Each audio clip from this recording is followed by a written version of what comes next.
রবি মৌসুমের শুরুতেই লালমনিরহাটের বাজারে দেখা দিয়েছে সারের সংকট। কৃষি বিভাগের দাবি পর্যাপ্ত সার মজুদ আছে, তারপরও বেশি দাম দিয়েও সার পাচ্ছেন না কৃষকরা। তাদের দাবি একটি চক্র সিন্ডিকেট করে সারের সংকট তৈরি করছে। এতে রবি মৌসুমের চাষাবাদ নিয়ে হতাশায় ভুগছেন কৃষকরা। লালমনিরহাট প্রতিনিধি আলতাফুর রহমান আলতাফের পাঠানো প্রতিবেদন জানাচ্ছেন জামান আশরাফ। রবি মৌসুমের শুরুতেই লালমনিরহাটে দেখা দিয়েছে সারের তীব্র সংকট। বস্তা প্রতি ৩০০ থেকে ১,০০০ টাকা বেশি দিয়েও মিলছে না সার। সরবরাহ না থাকার অজুহাতে কৃষকদের খালি হাতে ফিরিয়ে দিচ্ছেন ডিলাররা। কৃষকদের মাঝে সৃষ্টি হয়েছে হতাশা।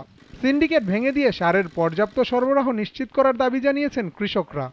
দোকানে যে সার নাই, ডিলারের কাছে সার নাই, আমরা সার পাচ্ছি না বর্তমান। পরশুদিন টিএসপি সার কিনছি আমি ১৬৩০ টাকা, আর কালকে বলতেছে ১৭০০ টাকা। আবার সন্ধ্যে একজন বলতেছে যে সার পাওয়া যাচ্ছে না।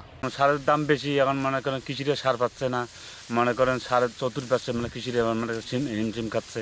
উপর মহলরা যদি ওরা যদি সারের প্রতি দৃষ্টি আকর্ষণ করে, তাহলে আমাদের চাষিদের প্রতি অনেক সুবিধা হবে। কর্তৃপক্ষ বলছে ডিলারদের বরাদ্দকৃত সার নির্ধারিত সময়ে দেওয়া হচ্ছে। সার নিয়ে কেউ অনিয়ম করলে নেওয়া হবে কঠোর ব্যবস্থা। কৃষকরা যেন ডিলার পয়েন্ট থেকে তাদের প্রয়োজনের টুকুই যেন নেয়, বাকি বাড়তি যেন মানে অ্যাডভান্স অগ্রিম যেন ক্রয় করে না রাখে। কোনো ধরনের যদি কোনো অনিয়ম ঘটে থাকে বা আমাদের নলেজে যদি আসে, আমরা যথাযথ আইডি প্রয়োগের মাধ্যমে সেটা আমরা ভেদ করব। বাজারে সারের সংকট নেই বলে জানিয়েছেন রংপুর বিএডিসি কর্তৃপক্ষ। সার নিয়ে কোনো সংকট দেশে নাই বা আমার এখানেও নাই।